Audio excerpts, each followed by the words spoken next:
Bienvenue sur Faminimaliste, le podcast qui parle minimalisme en famille. En solo et très bientôt en duo, je partage avec vous méthodes, astuces et expériences pour vivre une vie recentrée sur l'essentiel et débarrassée du superflu. Mon mari et moi sommes à la tête d'une tribu de 3 petits minimalistes de 10, 12 et 14 ans et nous vivons un mode de vie minimaliste depuis quelques années après avoir fait un énorme désencombrement afin de préparer un futur déménagement. Ce qui n'était qu'un intérêt personnel est devenu une vraie vocation professionnelle, je me suis formée au métier de home organizer et j'aide désormais les familles à se débarrasser du superflu, que ce soit en personne ou alors à distance via un programme en ligne. Si je vous dis bientôt en duo, c'est parce que tout bientôt nous aurons quelques invités qui viendront partager leur expérience avec nous. Les enregistrements se font d'ici quelques semaines. J'ai déjà hâte de partager avec vous qui ils sont et quelles sont leurs expertises. En tout cas, vous ne serez pas déçus. L'épisode du jour est particulier pour moi parce que c'est le premier qui m'a été soufflé par une personne qui me suit sur Instagram et avec qui j'échange régulièrement. Et ce sujet, c'est comment aller jusqu'au bout de son désencombrement. Et oui, souvent le premier pas vers une vie plus minimaliste, c'est le désencombrement. Malheureusement, beaucoup d'entre nous font du tri régulier et ont l'impression de ne jamais en voir le bout. C'est de cela dont je vais vous parler aujourd'hui, comment aller jusqu'au bout de son désencombrement pour enfin vivre dans une maison allégée. Pourquoi avons-nous du mal à aller jusqu'au bout et comment faire pour y arriver? Je vous raconte ça tout de suite. Allez, c'est parti pour l'épisode du jour. Des déménagements dans ma vie, j'en ai fait, que ce soit avant d'avoir les enfants ou même après les avoir eus. Et à chaque déménagement, je faisais ce qui me semblait être la bonne chose, c'est-à-dire faire du tri. Et pourtant, à chaque fois, j'avais l'impression de me battre avec toujours plus d'objets, comme quoi ce tri ne devait pas être vraiment très efficace. Je commençais toujours avec de bonnes intentions et la fatigue s'accumulant, surtout avec les enfants, au bout de 2 ou 3 jours, j'abandonnais vite, je mettais tout dans les cartons et je comptais sur mon futur moi pour régler magiquement tous ces problèmes de surplus. En bref, je n'allais jamais jusqu'au bout de mon tri. Avant d'aller plus loin dans l'épisode, j'aimerais clarifier la différence entre tri et désencombrement. Pour moi, le tri, c'est quelque chose que l'on fait de temps en temps, à chaque saison par exemple, pour se débarrasser des choses usées ou abîmées, alors que le désencombrement est quelque chose qui prend beaucoup plus de temps et qui est beaucoup plus profond. Les motivations sont beaucoup plus profondes que cela. On en revient à cette doctrine minimaliste que j'ai chevillée au corps, trouver son essentiel et ensuite se débarrasser du superflu. Donc c'est quelque chose de beaucoup plus profond et un désencombrement, ce n'est pas quelque chose que l'on fait régulièrement. Le tri, on le fait régulièrement. Maintenant que c'est clarifié, on peut continuer. Si je reviens au message que j'ai reçu sur Instagram qui m'a poussé à faire cet épisode, en voici à peu près la teneur. En story, cette personne a partagé une image avec plein de vêtements à donner dans des grands sacs bleus Ikea, vous voyez lesquels, et en disant qu'elle avait beau avoir fait du tri, les choses ne sortaient pas de sa maison et me suggérait donc de faire un épisode là-dessus. Parce que oui, tant que les choses sont encore dans notre maison, elles ont beau être dans un sac bleu Ikea prêt à partir, tant qu'elles ne sont pas parties, elles sont toujours là. Et donc, on a cette impression que le bazar ne s'en va jamais. Donc, de manière très pratique, mon premier conseil pour aller jusqu'au bout de son désencombrement, c'est de planifier à l'avance la manière dont on va se débarrasser de notre surplus. Avant même de vous y mettre, réfléchissez à ces choses précises. Qui va être responsable d'emmener certaines choses au magasin de seconde main ou alors à la déchetterie?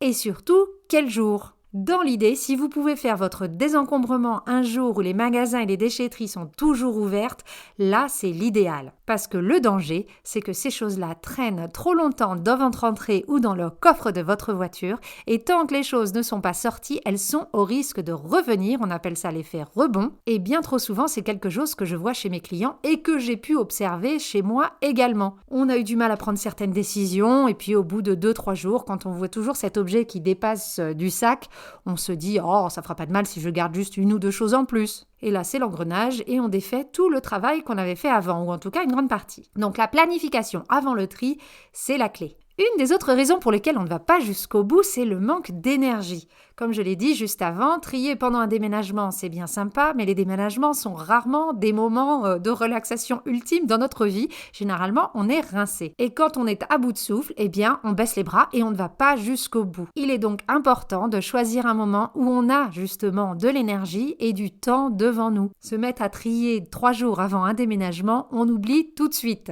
Le mieux est de prendre du temps. de faire les choses petit à petit, mais d'aller au bout de chacune de nos sessions de tri. Ce sera beaucoup plus efficace sur le long terme, plutôt de croire qu'en 3 jours, on aura tout fini. Donc mon deuxième conseil pour aller jusqu'au bout est le suivant. Planifiez le moment où vous allez le faire à l'avance en fonction de votre disponibilité à vous et de votre niveau d'énergie. Si cela vous demande plus d'énergie que vous n'avez, faites-vous aider, que ce soit par des amis, des proches ou bien même des professionnels. Mais en tout cas, essayez de ne pas le faire tout seul.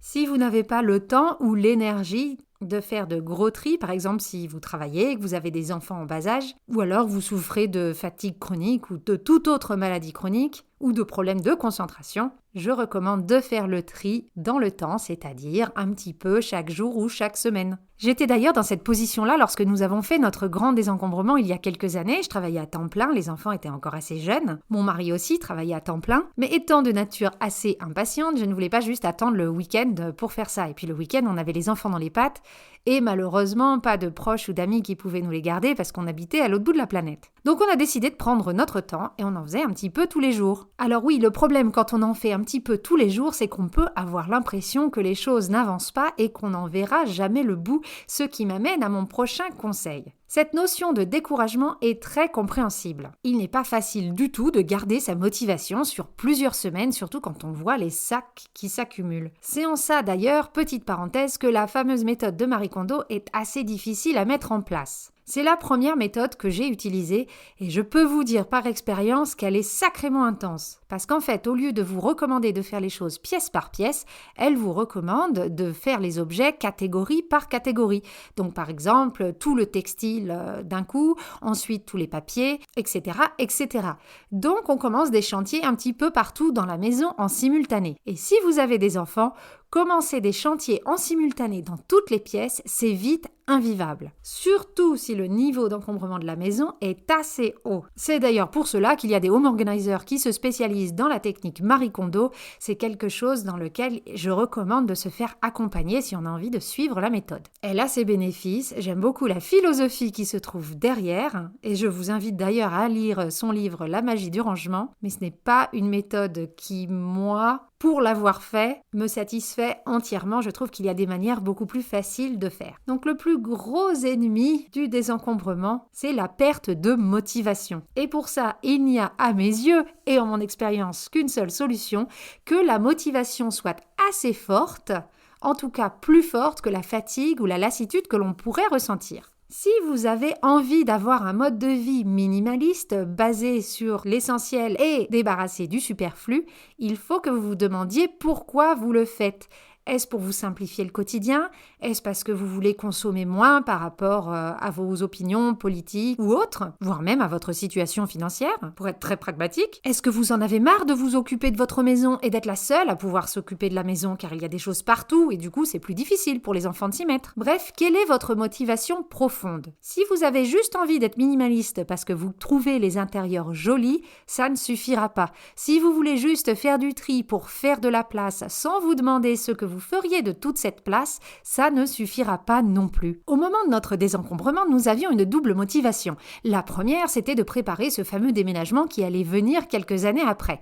On avait envie de se faciliter la vie. La deuxième, c'était justement que nous aspirions à une vie plus simple, à pouvoir nous poser en fin de journée, à consommer moins et à se satisfaire de ce qu'on avait et de pas toujours en vouloir plus. De manière très personnelle, je me rendais compte également que moins il y avait de choses visuellement autour de moi, plus j'étais relax à la maison. Et c'est vite dans l'intérêt de tout le monde que maman se sente plutôt relaxée, si vous voyez ce que je veux dire. On voulait aussi se simplifier la vie de famille, que les enfants soient encore plus impliqués qu'ils ne pouvaient l'être parce qu'ils étaient un petit peu jeunes quand même, et qu'ils puissent nous aider beaucoup plus avec le ménage, les lessives, le rangement. Et pour ça, on a fait le constat simple, moins il y a de choses à s'occuper, plus c'est facile de s'en occuper. Ces motivations-là étaient assez profondes, ce n'était pas juste faire de la place pour en avoir moins. Et je peux vous dire que de s'accrocher à ça, ça m'a permis de continuer, alors que certaines journées après le travail, j'avais juste envie de me poser. Mais au fur et à à mesure où je voyais les bénéfices d'une vie plus minimaliste sur moi et sur les enfants, eh bien ma motivation grandissait en conséquence. Et maintenant que nous considérons avoir trouvé notre essentiel et ne plus avoir de superflu chez nous, c'est quelque chose que nous voulons préserver à tout prix. Bref, tout ça pour dire qu'avant de commencer et pour pouvoir aller jusqu'au bout, posez-vous les bonnes questions. Pourquoi vous voulez un mode de vie plus minimaliste? Pourquoi vous voulez enlever le superflu de chez vous? Si c'est juste pour faire de la place, c'est de la place. Pourquoi? Pour pouvoir vous relaxer, pour pouvoir être moins stressé, pour pouvoir créer un espace dans votre maison pour vous adonner à votre hobby. Bref, faire de la place, c'est bien, mais de la place, pourquoi? C'est seulement avec cette motivation chevillée au corps que vous arriverez à aller jusqu'au bout. En fait, j'aurais dû finir l'épisode avec ce conseil-là parce que je crois que c'est en fait le conseil fondamental, connaître ses motivations.